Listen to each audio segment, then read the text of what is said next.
যুবক, আজকে তোমাদেরকে বলি, তুমি যদি মুসলমানের সন্তান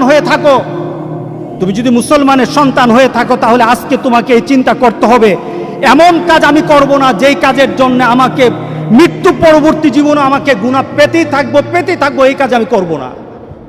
এটা মুসলমান, এটা হলো মুহাম্মদ সাল্লাল্লাহু আলাইহি সাল্লামের কলিজার টুকরা উম্মত, এটা হলো উম্মতের পরিচয়। আজকে আপনি আশ্চর্য হবেন, গোটা পৃথিবীতে এখন নেট ব্যতীত মানুষ থাকতে পারে না। আজকে যুবকগুলি এগুলি ছাড়া থাকতে পারে না। আজকে যুবকগুলি নিজেকে বিভিন্নভাবে সমাজের মধ্যে পরিচয় তুলে ধরছে, তারা মুসলমানের সন্তান, এই পরিচয় আজকে সমাজের মধ্যে হচ্ছে না।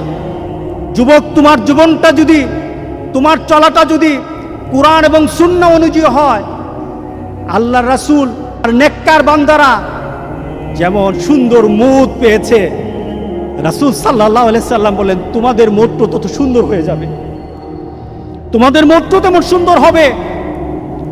রাসূল সাল্লাল্লাহু আলাইহি সাল্লাম বলতেছেন তুমি দুনিয়াতে যেভাবে চলবা মৌতও তেমন হবে। কোনো ধরনের খারাপই যদি তোমার মধ্যে থাকে, তুমি যদি খারাপ নীতিতে চলো, তুমি খারাপ দৃশ্য নিয়ে চলো, তোমার হাতে খারাপ থাকে, তোমার ঘুমের সময় খারাপ জিনিস তোমার সাথে থাকে, তুমি তোমার বন্ধু বান্ধবের সাথে যখন আড্ডা দাও তখন তুমি খারাপ কোনো দৃশ্য নিয়ে তুমি কথা বলো, তুমি তোমার বন্ধু বান্ধবের সাথে যখন কথা বলো তোমার ভিতরে খারাপ চিন্তা থাকে, তোমার মতটাও তেমন খারাপই মত হবে। কে বলেছেন? মুহাম্মদুর রাসূলুল্লাহ। বিশ্বাস হয় না? বিশ্বাস হয় না? মুহাম্মদ সাল্লাল্লাহু আলাইহি সাল্লাম বলে গেছেন তোমার মতটা তেমন হবে।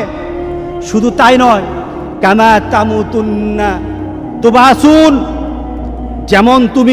যেমন তোমার মত হবে তেমনই ভাবে তোমাকে আখিরাতে উঠানো হবে।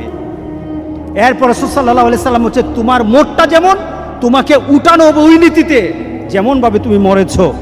শুধু তাই নয়, কামা তুবাসুন তুহশারুন, যেমন ভাবে তোমাকে হাসর করা হবে, যেমন ভাবে তোমাকে উঠানো হবে তেমন ভাবে তোমার হাসর হবে। সুতরাং দুনিয়া যেমন হাসর তেমন, দুনিয়া যেমন মত তেমন, দুনিয়া যেমন কবর তেমন।